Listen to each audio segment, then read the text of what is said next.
ప్రతి సంవత్సరం ఆగస్ట్ 1 నుంచి 7 వరకు వరల్డ్ బ్రెస్ట్ ఫీడింగ్ వీక్ గా సెలబ్రేట్ చేస్తాము. సిన్స్ 1992 వాబా ఫర్ బ్రెస్ట్ ఫీడింగ్ ఇది సెలబ్రేట్ చేస్తూ బ్రెస్ట్ ఫీడింగ్ ఒక దాని ప్రాముఖ్యతని మనము అందరికీ చెప్తున్నాము. సో ఈ సంవత్సరం 2025 థీమ్ ఏంటంటే prioritize breast feeding, create sustainable support system. అనగా తల్లికి పాలు ఇవ్వడం అనేది అదొక తల్లి యొక్క బాధ్యతే కాదు, మన చుట్టూ ఉన్న పరిసరాలు వాళ్ళ బాధ్యత కూడా అనే దాని ప్రాముఖ్యత ఏందో ఈ ఇయర్ మనం ఎక్స్ప్రెస్ చేస్తున్నాం. ముఖ్యంగా సపోర్ట్ లో first important is family support system. So ముఖ్యంగా తల్లి పాలు ఇవ్వడం అనేది తల్లి బాధ్యతే అని మనము వదిలేస్తుంటాం, కానీ అందులో స్పౌస్, ముఖ్యంగా ఇన్లాస్, ఫ్యామిలీ ఎన్వైరన్మెంట్, న్యూట్రిషన్ ప్రతి ఒక్కటి కూడా చాలా ఇంపార్టెంట్ ప్రాముఖ్యత కలిగిన థింగ్స్. సో ముఖ్యంగా ఏం చేస్తుంటారు, తల్లికి పుట్టగానే ఫస్ట్ డే పాలు రావు అమ్మ, తల్లికి రావు, నెక్స్ట్ డే వస్తాయి అలా చెప్తుంటారు. సో అలా కాదు, తల్లి కాన్సన్ట్రేషన్ మొత్తము బిడ్డ పైనే ఉండాలి. సో ఇంటి పనులు కానీ వేరే ఎక్స్ట్రా థింగ్స్ కానీ మదర్ మైండ్లోకి రాకుండా తన పని అంతా ఫీడింగ్ ఇచ్చేటట్టు ఫ్యామిలీ అంతా సపోర్ట్ చేయాలి. తనకి పాలు రావు అని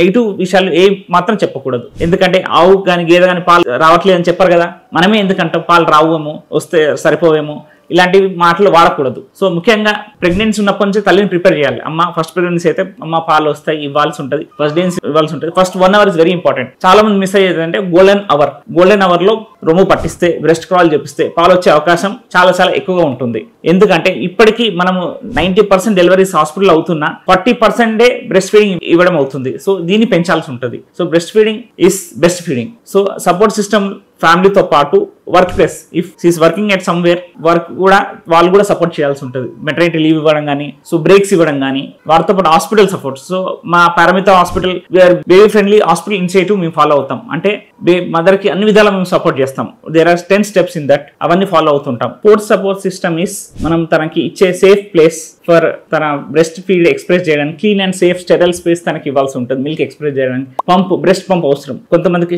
నిప్పుల్ రిట్రాక్షన్ ఉంటుంది. సో ఆ నిప్పుల్ రిట్రాక్షన్ తీయడానికి నిప్పుల్ షీల్డ్ వాడాల్సి ఉంటుంది, ఒకసారి సిరంజింగ్ చేయాల్సి ఉంటుంది. ఇవన్నీ థింగ్స్ కూడా మనం సపోర్ట్ చేయాల్సి ఉంటుంది. సో చాలా మంది మదర్స్ ఇచ్చే స్టిగ్మా ప్రాబ్లం ఏమిటో చెప్పలేకపోతుంటారు. సో ఇన్వర్టెడ్ నిప్పుల్ ఉంటుంది, షార్ట్ నిప్పుల్ ఉంటుంది, ఇవన్నీ కూడా చూసుకోవడానికి సపోర్ట్ సిస్టమ్ ఉండాలి. సో లాక్టేషన్ కౌన్సిలర్ మా దగ్గర ఉంటారు. They can meet them, they can take counselling from them. So other system is fridge. Milk ఒక్కొక్కసారి వర్కింగ్ ఉమెన్ ఉంటారు, లేదు ఎక్సెస్ మిల్క్ ఉంటాయి, స్టోర్ చేసుకోవడానికి స్టెరైల్ కంటైనర్ కానీ ఫ్రిడ్జ్ కానీ అవసరం ఉంటుంది.